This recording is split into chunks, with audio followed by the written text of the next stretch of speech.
para tentar nos dar aqui algumas dicas importantes sobre os temas do momento. Vamos lá.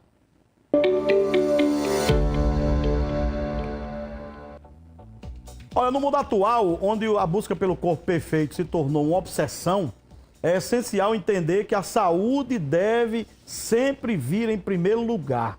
E hoje eu estou recebendo aqui o nutrólogo, o Quias Rocha, que tem dicas importantes para a gente manter o corpo saudável, mas a saúde também sendo pensada para não cometer atrocidades contra a nossa saúde.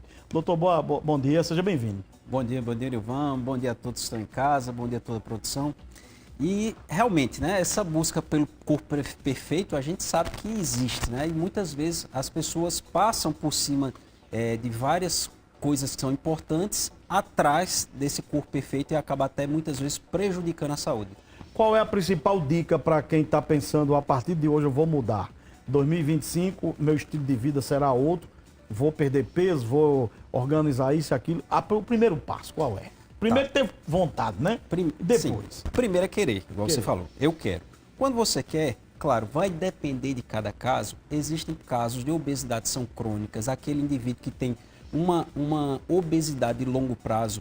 Esse paciente ele tem mais dificuldade de perder peso do que aquele paciente que simplesmente ganhou 20 quilos em 6 meses, né? Certo. E esse paciente perde peso mais rápido. Então, esse paciente que tem uma obesidade crônica, ele precisa de um acompanhamento médico com certeza, como também aquele que está ganhando peso de forma rápida, né?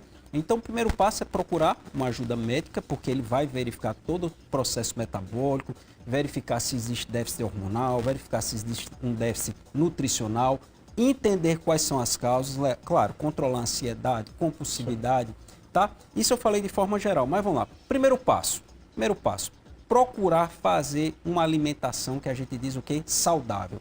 Esquecer mais os industrializados e ir para a parte mais natural. Você disse que é sertanejo e para o natural, para a macaxeira, para o inhame, né? Para a galinhazinha, a galinha de capoeira. Exato, a carne de sol, né? A comida de panela, já é o primeiro ponto que é muito importante para ajuda a desinflamar o corpo.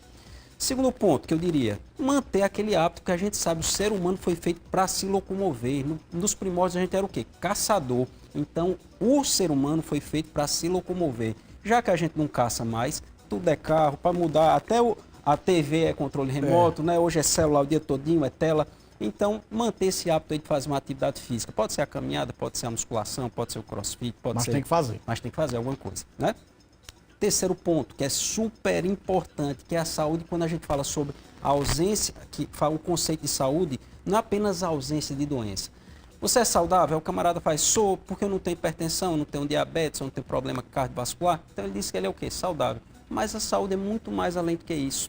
A saúde é exatamente, não é apenas a ausência da doença, é você ter disposição para o seu dia a dia, é para você ter energia para brincar com os filhos, para produzir, para trabalhar, né? Para se locomover.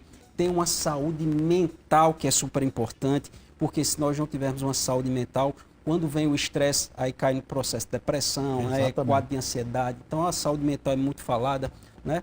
Então esse aí seria um conceito global de saúde, que é muito além de apenas eu não tenho diabetes, eu não tenho hipertensão. Não é apenas a ausência da doença. Saúde é a saúde física, saúde mental e social, que é a saúde o quê? Socializar, trabalhar, você ter toda essa capacidade de se comunicar, né? Doutor, agora tem tudo isso aí corretíssimo. Hoje, todos os tratamentos estão passando por uma espécie de adaptação a essa nova realidade depois desses medicamentos que foram introduzidos à medicina, aos tratamentos para perca de peso. Essas aplicações que as pessoas estão fazendo, e muita gente, inclusive, fazendo por conta própria, sem acompanhamento de um profissional. Há um risco nisso? Verdade, Nilvan. Existe risco. Como toda medicação, ela existe indicação e existe a contraindicação. Tem pessoas que não deveriam fazer análogos de GLP-1. Quando você falou as canetinhas, aí vamos citar os nomes para ficar claro, né? A gente teve primeiro quem? Foi a Trulist, aí depois veio a Victoza e Saxenda, não sei se você acompanhou isso. Acompanhei. Aí depois veio o tal do Ozempic, né? E agora vem quem? O Mounjaro, que é o que está na moda. Então a gente vê que, por exemplo, pessoas que vendem celular importado, né, nas redes sociais também estão anunciando Mounjaro, que a gente não sabe procedência, forma de que foi armazenado, se aquela medicação realmente é uma medicação que não foi falsificada, ou até mesmo que ela não está sendo guardada de forma adequada, perdendo o seu efeito. Então isso é um grande problema também, esse uso, não é nem pelo apenas o uso indiscriminado, e também sem ter essa procedência, que é um segundo problema para a saúde. Porque você perguntou se pode haver complicações. Pode. Imagine, se você está utilizando algo que não é o original, né? Então você pode ter colaterais. E eu volto a dizer também, Nivan, e também o uso indiscriminado, sem acompanhamento, a gente vê a Saxenda, o Ozempic, a Victoza, o Mounjaro, nenhuma delas resolveu o problema da obesidade. Porque, na verdade, quem resolve, quem ajuda no tratamento é exatamente o acompanhamento. Isso que faz toda a diferença. Porque quantas pessoas você conhece, de fato, que já fez ali o uso do Ozempic, ou que está fazendo uso do Mounjaro, e depois está ganhando tudo de novo, né? Porque falta o acompanhamento, falta a indicação, e também com muitos colaterais, por exemplo, muita náusea, muito vômito, indisposição, cansaço, fadiga, né? E, claro, sim, pode trazer, existe, por exemplo, paciente que ele tem câncer medular tireoide, jamais poderia ter utilizado um Mounjaro, né? O paciente que tem distúrbios gastrointestinais, ele não deveria estar utilizando por conta própria, porque pode complicar. Inclusive, tem muito paciente batendo nas urgências com constipação grave, né? Muito refluxo, gastrite, né? Tudo isso advém de um uso inadequado. Por isso tem que ter a preocupação de ter o acompanhamento de um profissional. Perfeito. Imagina só, você comprar uma medicação que ela não foi bem guardada, né? Foi transportada em containers, onde devia estar refrigerada, ela está ali aquecida, perde o efeito. Você, igual eu já recebi em consultório, paciente dizendo, doutor, eu usei duas canetas dessas, usei 2 Mounjaros e 0 de efeito. Mas pelo menos não relatou colaterais, né? Mas não teve efeito desejado. É possível perder o peso sem usar esses produtos?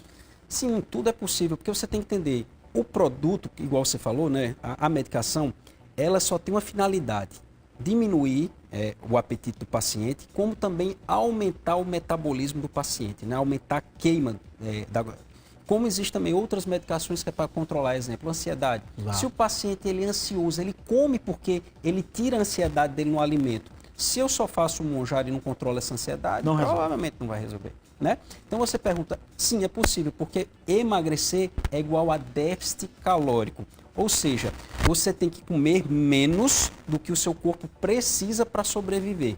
Então, quando gera esse déficit calórico, ele vai pegar a gordura como fonte de energia. Então, quer ser a bariátrica, quer ser a atividade física, quer ser uma dieta, tudo tem que partir do princípio de gerar esse déficit calórico. Se não gerar déficit calórico, não emagrece, independente de qual for a modalidade. Pode ser bariátrica, pode ser medicação, pode ser atividade física ou até mesmo uma dieta.